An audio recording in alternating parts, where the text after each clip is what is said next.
ஈஸ்வரியால வீட்டை விட்டு கிளம்புற கமலா ராதிகா கொடுத்த அதிர்ச்சி பாக்யாவுக்கு வந்த புது பிரச்சனை. ஸோ இந்த மாதிரியான விஷயங்கள் குறித்தா இன்னைக்கான பாக்யலட்சுமி சீரியல் குறித்து நம்ம பார்க்க போகிறோம். ஸோ அந்த வகையில் ராதிகா ஈஸ்வரியை வீட்டை விட்டு திறத்தணும் அப்படிங்கிற மாதிரியா நினைத்த நிலையில் கமலா தான் வீட்டை விட்டு போகிறதா அதிர்ச்சி கொடுக்குறாங்க. இன்னொரு பக்கத்தில் பார்த்தீங்கன்னா பாக்யாவுக்கு பிஸ்னஸில் புது பிரச்சனை வேற வருது. ஸோ இந்த மாதிரி இந்த எபிசோட ஆரம்பத்தில் பார்த்தீங்கன்னா ராதிகாவும் கோபியும் சண்டை போட்டுக்கிட்டு இருக்க அங்கே வந்த கமலா நானே வீட்டு விட்டு போயிடுறேன் அப்படிங்கிற மாதிரியா பெட்டியோட கிளம்புறாங்க. அதுக்கு ராதிகா எங்கள் அம்மா எங்கள் கூட தான் இருக்கணும் அப்படிங்கிற மாதிரியா சொல்ல, கோபி எங்கள் அம்மாவும் என் கூட தான் இருக்கணும் அப்படிங்கிற மாதிரியா சொல்கிறாரு.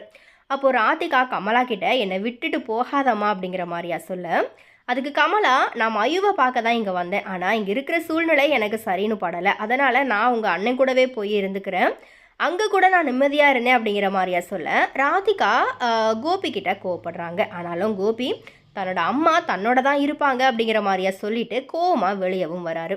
அதுக்கப்புறமா கொஞ்ச நேரம் யோசிச்சுட்டு ஈஸ்வரி கிட்ட வந்து பாசமாக பேச அவங்க ராதிகா என்ன வீட்டை விட்டு வெளியே போக சொல்கிறாளா அப்படிங்கிற மாதிரியா கேட்க, கோபி அப்படியெல்லாம் இல்லைம்மா அப்படிங்கிற மாதிரியா சமாளிக்க, அதுக்கு ஈஸ்வரி பக்கத்து ரூமில் பேசுகிறது எனக்கு கேட்காதுன்னு நினச்சியா, நீங்கள் பேசுனது எல்லாத்தையும் நான் கேட்டுட்டு தான் இருந்தேன் அப்படிங்கிற மாதிரியா வருத்தப்படுறாங்க. அதுக்கு கோபி நான் உன்னை நல்லா பார்த்துக்குவேம்மா, நீங்கள் இங்கே மகாராணி போல் இருக்கணும், எனக்காக நீங்கள் இங்கே வந்திருக்கீங்க, நீங்கள் எந்த சூழ்நிலையிலையுமே கஷ்டப்படாத மாதிரி நான் நடந்துக்கிறேன் அப்படிங்கிற மாதிரியா சொல்லிக்கிட்டு இருக்கிறாங்க.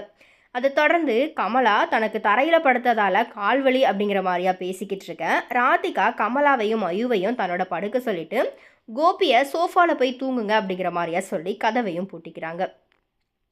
கோபி கதவை தட்டி தட்டி பார்த்துட்டு ராதிகா கதவை திறக்காததுனால வேற வழியே இல்லாமல் சோஃபாவில் படுத்துக்கிட்டு தன்னோட நிலைமையை நினச்சி வருத்தப்படுறாரு.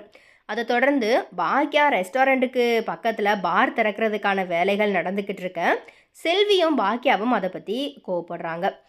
அந்த நேரத்தில் பார் ஓனர் பாக்யாவோட கடைக்கு வராரு. அவர் பாக்யாவோட கடையை பற்றி பெருமையாக பேசிக்கிட்டு இருக்க பாக்யா அவர்கிட்ட, இங்கே எல்லாருமே பெண்கள் தான் வேலை செய்கிறாங்க, அதனால் நீங்கள் பார் வைக்கிறது எங்களுக்கு கொஞ்சம் பயமாக இருக்குது, உங்கள் கடையை வேறு இடத்துல வைக்க முடியுமா அப்படிங்கிற மாதிரியா கேட்க, அதுக்கு பார் ஓனர் அப்படின்னா உங்களோட கடையை என்கிட்ட தாங்க, நான் வியாபாரம் பண்ணுறேன் அப்படிங்கிற மாதிரியா சொல்ல பாக்யா ஷாக் ஆகுறாங்க.